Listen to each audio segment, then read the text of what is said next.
quite some time back, I had this session with one of my clients who was a 15-year-old boy.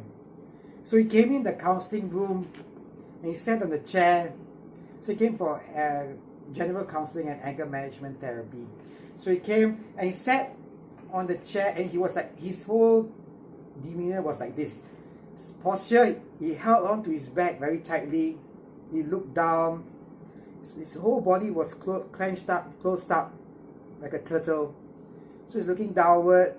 And I started speaking to him. I said, "Hey Joe, how was your day today?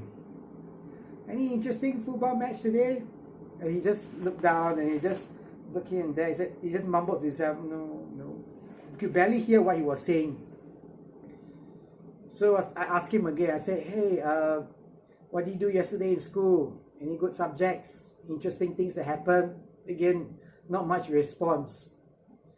Again, I noticed something. When he was clutching his bag, he had like a wallet with him as well, where he was clutching at the same time.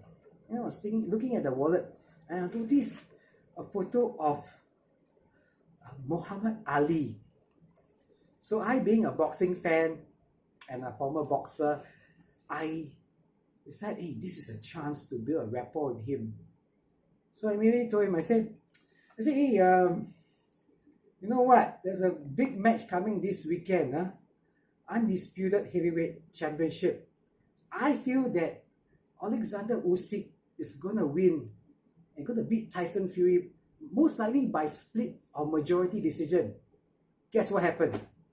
Immediately after I said that, the bag dropped. He dropped the bag, put his wallet aside. Straight away his head bounced up, looked at me. I was thinking, oh my goodness, did I say something wrong? Look at me, surprised, his mouth slightly open. He says, "Mr. Nash, you think so as well?" I said, yes. He says, "Yeah, none of my friends thinks that way. They all think that Tyson Fury is going to knock him out because he's too big.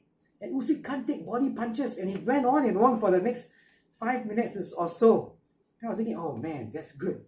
Got his attention. That's what I was seeking. You see, when someone comes in with a closed body language and unwilling to speak up, you want to build a rapport with them, and you want to make sure that you see them and you observe something that you can build a rapport with them with, something that they're using, something that they're wearing, or something that they bring along with them.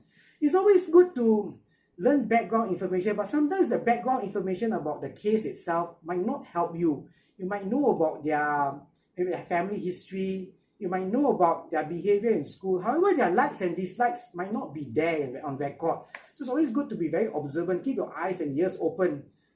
Are they listening to a particular music that you can build a rapport with? I did a similar technique to a little girl as well, also who came in for Overcoming Fear program. She came in, and at that time, the Barbie movie was on. So I said, hey, you know, when I was a little boy, my sister used to have Barbies, and she has 7 different Barbies. Let me show you some photos. He's like, oh, she says, Mr. Nash, I love that as well. Oh, my favorite is this. She started speaking. She started opening up. The moment somebody starts opening up, you can get the required information in order to help them. So sometimes when they're closed up, when they don't speak up, you don't get as much information. And when you don't get as much information, when they are holding back, you might not be able to get better alternatives to help them out. You might just be able to, maybe you might restrict yourself to what you see on record or your regular counseling techniques to come up with maybe some plans or some action plans or some solutions.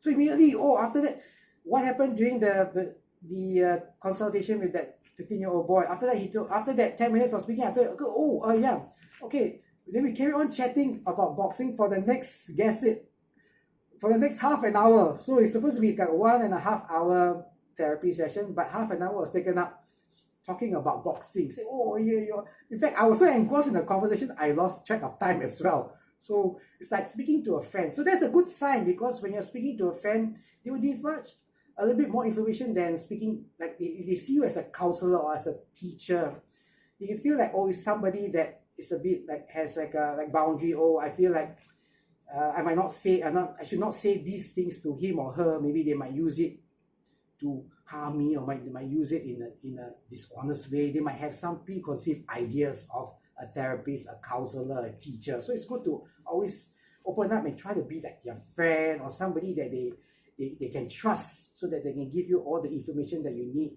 in order to help them. So the conversation went on for like half an hour. And after that, I realized, oh, the time is, let's just go back. Then after that, I said, now I said, okay, let's chat about this a bit later on. Let's get back to something else I want to speak to you about. So tell me, I heard that you had, I went on to the case. I said, oh, I heard that you had a fight or an argument with one of your buddies a few weeks ago. Is that right? What did you do? And then I started to get the facts and the information on what. So he was more willing to share, Mr. Nash. And I realized once the bag was down and he uses open body language gestures, I know I got him where I got the information. I can get whatever information that I require. So it feels good that if you see somebody at the beginning who has a close body language gestures and who doesn't feel like they would like to engage, it feels good that to know that after observing them, after trying out a technique, suddenly the whole demeanor changes and you're able to build a rapport with them so easily. So it's good to try this out whenever, if you're a therapist, if you're a counselor, you're a coach, you're dealing with one-to-one, or even in group setting, you can still observe each individual. Especially open your eyes and look at what they bring, or what they're wearing, or what they're listening. If you can, okay, what they're listening to, if you see their playlists, okay, if they happen to move their phone around, what their playlist is. Oh, you're using Taylor Swift. Oh, she came last week. Did you attend the concert? Have something that builds a rapport with this age group. Like being for me, in my mid-40s, I want to build a rapport with this younger age group. I speak their language. So their language could be something that interests them. It just by coincidence that we both enjoy boxing.